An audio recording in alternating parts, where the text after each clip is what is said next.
News Services Division of Akashvani presents Northeast Diary.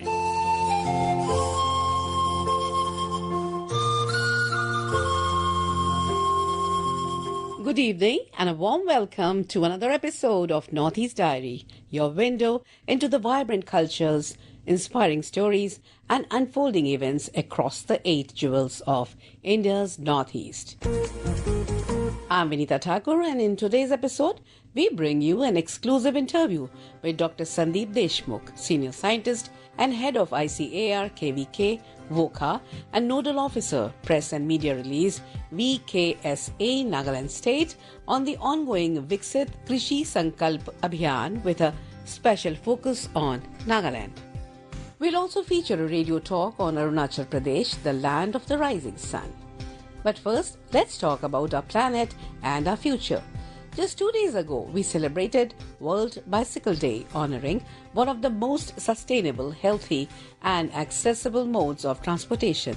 And today, we observe World Environment Day 2025 with the powerful and urgent theme, Ending Plastic Pollution Globally. Now, you might be wondering, what do bicycles have to do with plastic pollution? Well, more than you might think. Choosing a bicycle over a car means fewer fossil fuels burned, less plastic use and waste, and a clear step toward cleaner air and greener cities. Riding a bicycle isn't just good for your health, it's a quiet revolution on wheels against pollution. Small lifestyle changes like swapping car rides for bike rides and cutting down on single-use plastics can create a powerful ripple effect for our planet. Let's ride together toward a cleaner, plastic-free future. Bicycle, bicycle, bicycle. I want to ride my bicycle, bicycle, bicycle. I want to ride my bicycle. I want to ride my bike. I want to ride my bicycle. I want to ride it where I like. If the monotony of a gym routine bores you, or you hate being cooped up indoors, cycling is the best exercise for you. You can connect to nature and let go of some stress while getting fitter in the process. And yes, cycling to places instead of driving does wonders for the environment. On June 3, 2018, the first official World Bicycle Day was celebrated. It was approved by the General Assembly as an official United Nations Day of awareness about the multiple societal benefits of using the bicycle for transport and leisure. World Bicycle Day came to be thanks to Professor Leszek Cybulski, who embarked on an academic project in 2015 to explore the role of bicycles in development. On April 12, 2018, a coalition of 57 countries led by Turkmenistan sponsored his proposal and made it happen. After the announcement was made, European Cyclists Federation Secretary-General Bernhard Ensink stated, "Cycling is a source for social, economic and environmental benefits, and it is bringing people together. This UN declaration is an acknowledgement of the contribution of cycling to the Sustainable Development Goals." World Bicycle Day also aims to advance it as a means of strengthening physical education, promoting tolerance, mutual understanding and respect, and facilitating social inclusion and a culture of peace. The logo of World Bicycle Day was designed by Isaac Feld. It depicts bicyclists riding around the globe. The main message of the logo is to show that the bicycle belongs to and serves all of humanity. Riding a bicycle helps beat air pollution and is a great way to get some exercise and see the beautiful world around you. Get together with your friends and organize a bike ride for World Environment Day. World Environment Day is celebrated on the 5th of June every year. It is the biggest annual event for encouraging worldwide awareness and action to protect our environment. Ever since its conception in 1974, World Environment Day has had a special theme relating to the pressing environmental concern at the time. The theme for this year is Beat Plastic Pollution. Plastic, which is rampantly polluting our water bodies, harming marine life and posing a threat to human health, has been one of the major concerns of environmental bodies this year. Plastic can persist in the environment for nearly 1,000 years before it fully disintegrates. Through this day, UN is making an effort to urge governments, industries, communities and people to unite in the fight against plastic and explore alternatives that are sustainable. A United Nations report on World Environment Day said that governments should consider banning or taxing single-use bags or food containers to stem a tide of pollution, and underlined that less than 1/10 of all the plastic ever made has been recycled. The study, billed as the most comprehensive review of government action to curb single-use plastics, said up to 5 trillion plastic bags were used worldwide each year. Tick tick tick tick tick tick tick कसम ये खाए रे टिक टिक टिक टिक टिक टिक टिक टिक plastic टिक ना पाए रे अगर सुन लो जो संभले न हम तो बम ये फट जाएगा कि बहती सी नदिया का ये पानी रुक जाएगा कि कर दो रहम धरती का ये दम भी घुट जाएगा कि कुदरत की नस नस में जहर ये बस जाएगा प्लास्टिक के हम सब मोहताज हैं कैसा ये समाज है कल ना हो हाथों में आज है मौका ये अब ना गवाए रे टिक टिक टिक टिक टिक टिक टिक टिक कसम ये खाए रे टिक टिक टिक टिक टिक टिक टिक टिक प्लास्टिक टिक ना पाए रे Up next in our special interview, Dr. Sandeep Deshmukh, Senior Scientist and Head, ICAR KVK Voka and Nodal Officer, VKSA Nagaland State, speaks with Johanna Murray about the ongoing Viksit Krishi Sankalp Abhiyan in Nagaland. Hello listeners, welcome to our show. I'm your host Johanna Murray, and today we will be talking about the campaign, the Viksit Krishi Sankalp Abhiyan, a campaign that is reaching out to the farmers across the country and including here in Nagaland. So today we have with us a very special guest. He is Dr. Sandeep Deshmukh. He is a senior scientist and also the head of KVK ICAR Voka Nagaland, and also currently he is the Nodal Officer for Press and Media at the VKSA. So thank you so much for being here with us, sir. We're delighted to have you on the show. Thank you, madam. So to begin with our program, sir, can you kindly tell us about the objectives of the campaign? Namaste everyone.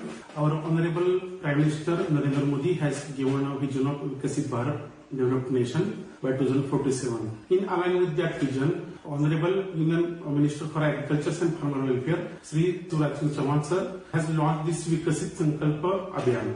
The Abhiyan is going from the 29th May to 12th June, and there are 2,000 teams of the scientists has been formed across the country. They will cover 700 plus districts across the state, across the country, and every day we cover 3 villages. Total target of this campaign is to reach 1.5 crore of the farmers in the country. The main objective of this campaign is to enhance the interaction between the scientists, government officials and farmers, and also collect the valuable feedback for the future research and policies. For that now, sir, can you bring us the focus on Nagaland? So how is the campaign being rolled out here, and what kind of activities and trainings are being taken place, and who are the implementing agencies? In case of Nagaland, under the chairmanship of Honorable Advisor Agriculture, we have launched this campaign. There are 36 teams formed to cover every day 110 villages, and ICAR also identified 18 appropriate technologies that are very applicable for the Nagaland questions for the farming community. These teams are daily visiting 3 villages, and the main implementing agency for this campaign in Nagaland is the ICAR Atari Umem Zone 7, ICAR Nagaland Center, ICAR NRC Mithun, CU Jalaki, the Nagaland University, School of Agricultural Sciences, PIMA, all 9 departments of the Nagaland state, and even most important thing is that 11 KVKs across the state, and also district administration also supporting some logistic things and administrative support for success of this campaign across the state. Before we dwell more into this conversation, we will hear from our Advisor of Agriculture, Mhathan Yanthan. We have formed altogether 39 teams, which will spread across the entire state, covering all the 16 districts, now 17. So accordingly, 39 teams have been formed. They are now on the move. Despite the bad weather, our team members are all determined to carry out the pre-Kharif campaign effectively. And I'm sure that through this campaign, there will be change in the perception of the farmers, and there will be bumper harvest for Kharif season. That was indeed truly a very insightful perspective straight from the state government. So, Dr. Deshmukh, could you enlighten us on how many villages and farmers are taking part in the campaign and how many has been covered so far in Nagaland? As far as Nagaland, our target is 108 villages daily, and our target for throughout the campaign is 1,200 plus villages, and to reach maximum possible near about 2 lakh farmers. First 4 days of the launching of this campaign, we have covered 428 villages and nearly 40,000 of the farmers. I believe that every big initiative comes with a huge responsibility and challenge. So, what are the challenges the team is currently facing? As regards to challenges, as we know that our northeast is a hilly area, and ongoing monsoon that create some challenges like road connectivity and landsliding, and that may restrict the mobility of the teams. And second challenge is the coverage of the large number of population, because our some villages are very small, maybe 30-40 hamlets, population is low. But after that, we have going to reaching to unreached farmers in the remotest of the remote village. That is our target, and we will try to best at our possible by using available all resources to cover the large number of villages as well as large number of the population segment, that is farmers. Speaking of farmers, sir, how are they responding to this campaign? Farmers are voluntarily participating in the campaign. All the chairmen of the village council, they are also mobilizing farmers in a very positive way. All farmers, farm women, rural youth, SHGs and FPO, they are very participating proactively in the campaign. Are they finding it useful, this training? Yeah, actually this is campaign. Main target of campaign is to create awareness regarding improved technologies or different ongoing scheme, and they are also identifying the different problems faced by the farmers that are very useful for the future research as well as forming different policies. I mean need-based and demand-driven policies and research for the future. Before we move ahead with our discussion, we will hear from our beneficiary, farmers, that is the heart of the campaign, so let's hear it. My name is Pivito from Daniel Village, Dansaripar, Dimap. Today, as part of the Viksit Krishi Sankalp Abhiyan, several departments including the Soil Department, Agriculture, Animal Husbandry and Veterinary and KVK visited our village and provided us with valuable training. This program was very beneficial and I'm truly happy with the information and knowledge that was shared with us. My name is Kijon and I am a beneficiary of the PM Kisan scheme. I am delighted to have attended the Viksit Krishi Sankalp Abhiyan. I have gained a lot of useful information through this program and it has been a truly enriching experience. I am Panyan Pom from Longleng. I had been eagerly looking forward to the Viksit Krishi Sankalp Abhiyan, and today I finally had the opportunity to attend it. Led by KVK Longleng, 7 departments visited our village and trained us on modern farming techniques and various central schemes. I am very happy, and on behalf of all the farmers and my village, I sincerely thank the government and the departments for initiating such a valuable program. That was truly inspiring. It is always heartwarming to hear from our beneficiary. It shows how they are benefiting, and the voice clearly states that they are really enthusiastic and they are benefiting from the campaign as well. So now, moving on, sir, for our farmers tuning into the program, Dr. Deshmukh, do you have any government schemes you can tell that will benefit our farmers? What are the government schemes? Ongoing central government as well as state government schemes launched for the farmers. All land department offices, they are creating awareness. They are communicating farmers the requirement of the schemes and how will they be applied for getting maximum benefit.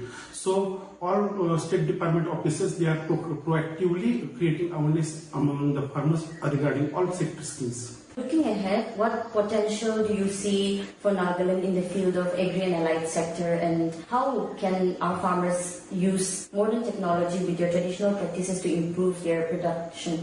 Actually, we know that Nagaland has very rich biodiversity, and suppose we are going to blend the improved agriculture knowledge with our indigenous knowledge system, that will be very useful for enhancing production and productivity. Most important thing is we have to maintain the sustainability of your ecosystem, and again we want to achieve the food and nutrition security and making the Nagaland agri and allied sector as a self-reliant. Finally, sir, before we wrap up, any message you would like to share to our farmers and our listeners? Yes, ma'am. Actually, the success of any campaign is totally depend on the volunteer participation from the community. From here, through your channel, I am appealing all farming communities and all chairman of village council chairmen for mobilization and their greater participation in the campaign, because our goal is to make Vikasit Bharat through Vikasit Krishi, means develop the nation through progressive agriculture. Again, we want to contribute significantly in our sustainable development goal. We have to achieve our dream of $5 trillion economy. That was truly an insightful conversation. Thank you so much for being here with us, sir. And we hope this campaign will be a huge success for the farmers. Thank you so much. Thank you. So, folks, you just heard a thought-provoking conversation with Dr. Sandeep Deshmukh, conducted by Johanna Murray, correspondent at Akashvani, Kohima. Popularly known as the land of the dawn-lit mountains, Arunachal Pradesh is the first Indian soil to greet the rising sun. Located in the northeastern tip of India and bordered by Tibet, Bhutan and Myanmar, this breathtaking state is home to a dazzling array of flora and fauna that continues to captivate travelers. More than 500 rare species of orchids bloom in the dense forests of Arunachal Pradesh. Its misty hills, sparkling rivers and gurgling waterfalls enhance the natural charm of this extraordinary land. Arunachal Pradesh finds mention in ancient texts such as the Kalika Puran and the great Hindu epic Mahabharata. It is believed to be the Prabhu Mountains of the Purans. According to Hindu mythology, this is the land where sage Parsuram washed away his sins. Sage Vyas meditated, King Bhishmaka ruled, and Lord Krishna married Rukmini. Once ruled by powerful dynasties, Arunachal Pradesh is dotted with historical monuments and archaeological remains that reflects its rich cultural heritage. Our special correspondent Monalisa Patsani takes you on a vicarious tour of Arunachal Pradesh, exploring its iconic tourist destinations. Arunachal Pradesh, the land of the rising sun. Arunachal, known as the land of the rising sun, adorns the northeastern region of India like a crown. With a home to picturesque mountains, rivers, unexplored passes, tranquil lakes and famous monasteries, it is spread in an area of 83,743 square kilometers. Encompassing extensive geographical diversity with a variety of rare wildlife, flora and fauna, Arunachal Pradesh is now gaining acclaim worldwide as one of the richest biodiversity and heritage hotspots. With 26 major tribes and more than 100 sub-tribes, it showcases the rich, colorful ethnic tribal cultures of the state, arousing curiosity in the minds of explorers, adventurers, nature lovers, and enthusiasts with a quest for demystifying the unknown facets of nature. There are many places of tourist interest in the state. Itanagar, the capital of Arunachal, which is dotted with archaeological sites of great historical value, has many such places worth visiting. Eta Fort, the fort of bricks from which the state capital derives its name, is situated in the heart of the capital complex. It is estimated that the fort could be built between 1350 and 1450 AD during the periods of Muslim invasion in Assam from the west and Ahom inroads from the east. It is also believed that Ramachandra, the king of Mayapur, built the fort. Gekarsini, or popularly known as Ganga Lake, is one of the chief tourist spots in the city. A beautiful natural lake surrounded by landmass of hard rock, it enthralls visitors with its peaceful environment, imposing surroundings of lush green mountains and crystal clear water. If one wants to know about the rich travel culture of the state, then one must visit the State Jawaharlal Nehru Museum. The museum has a rich collection of textiles, weaponry, household articles and handicrafts that reflect the travel culture and heritage of Arunachal Pradesh. Another major attraction in the city is the Siddharth Gompa, which stands on a small hill regularly visited by people. Tawang is one of the most frequently visited places in Arunachal Pradesh. It is a famous tourist destination because of a 17th century old monument, Tawang Monastery, built in 1860-61. Located at a distance of 180 km from Bomdila, this monastery stands 10,000 feet above sea level and is situated atop a hill.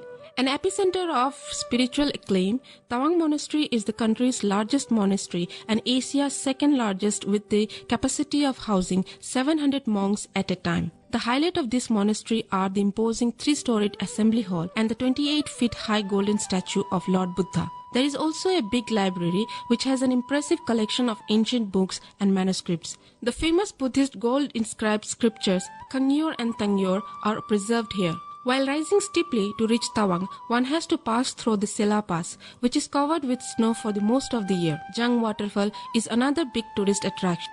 There are more than 100 beautiful natural lakes in Tawang, like the Sangyetsar Lake, which is known for its scenic surroundings and picturesque landscape.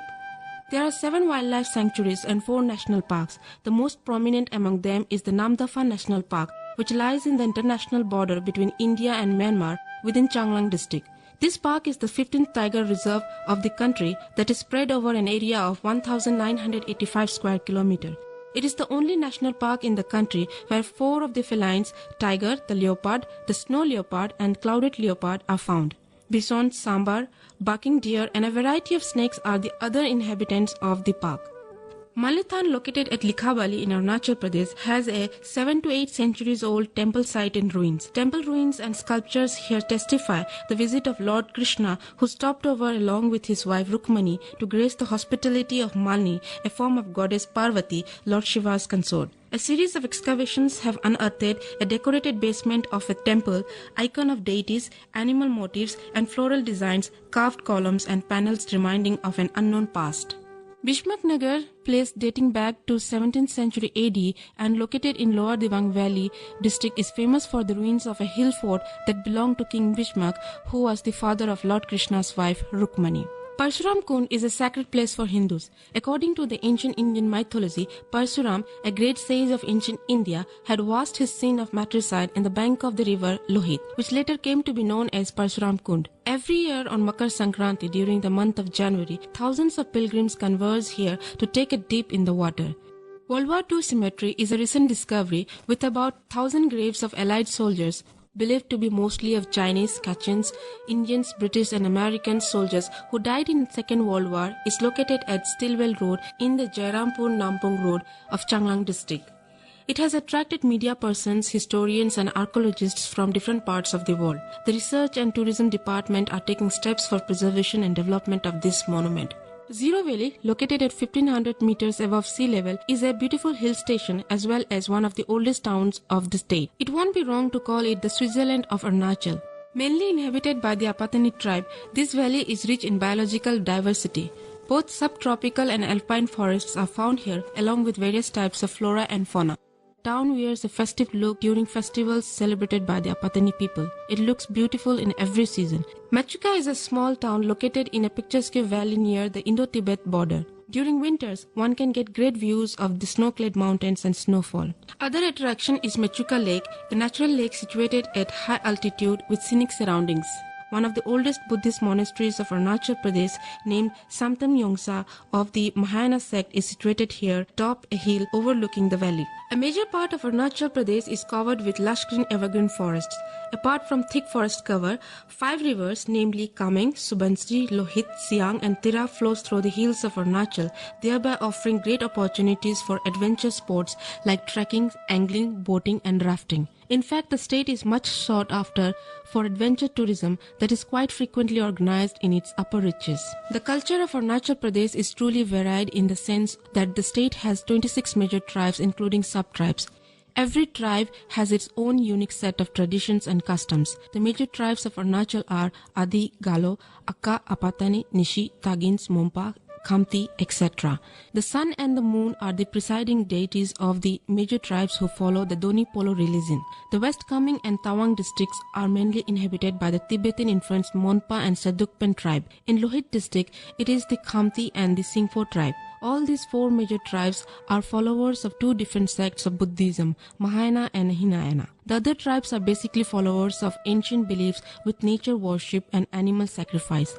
Some people have adopted Christianity, but in spite of their newfound joy, they are proud of their ethnicity and they respect their rich tradition and culture. Arunachal is home to over 600 species of orchids that bloom almost every year. Out of 1,150 species that grow in India, this is why Arunachal is known as India's orchid paradise.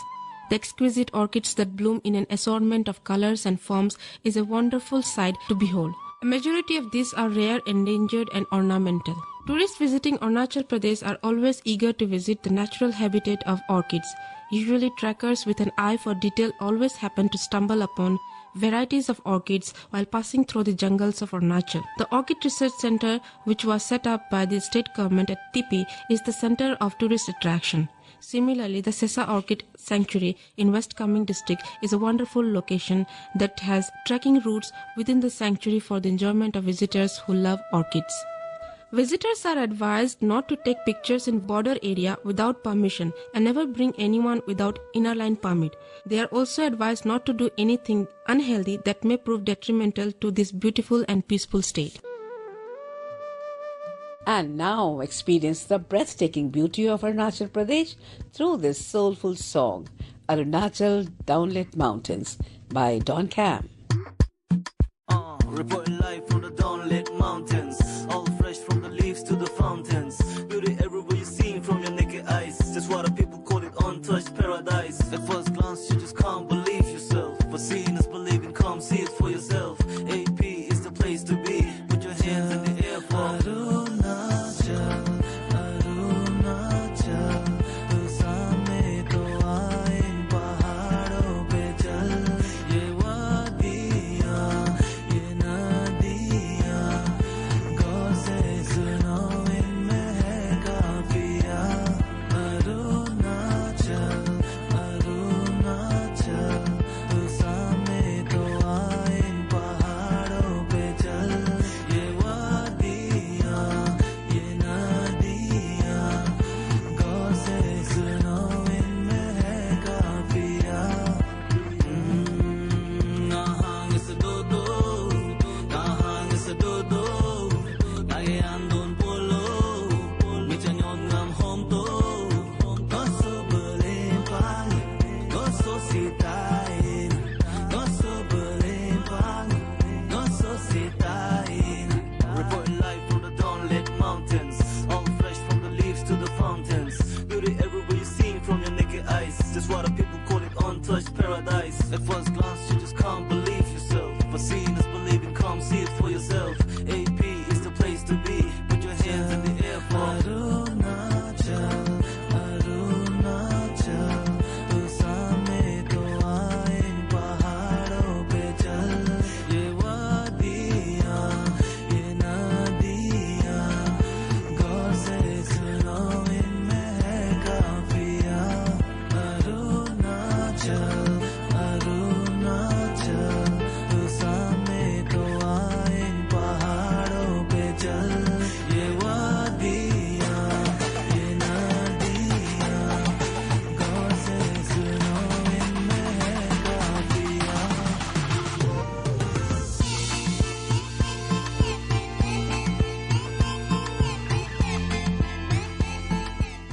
And with this, we come to the end of this edition of Northeast Diary. Join us again next week, same day, same time, for more inspiring stories from this enchanting part of India. Until then, goodbye and take care.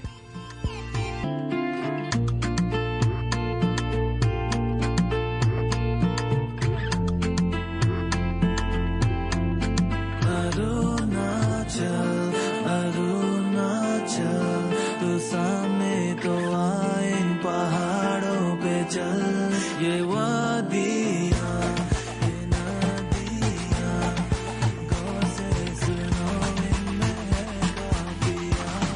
Arunachal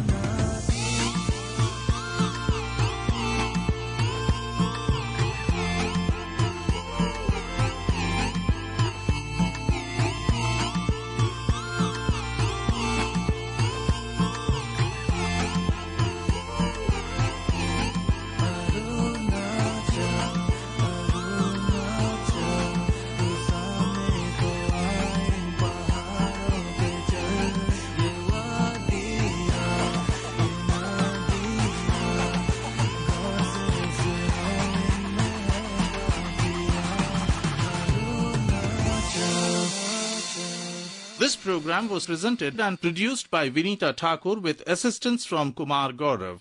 It was brought to you by the News Services Division of Akashvani.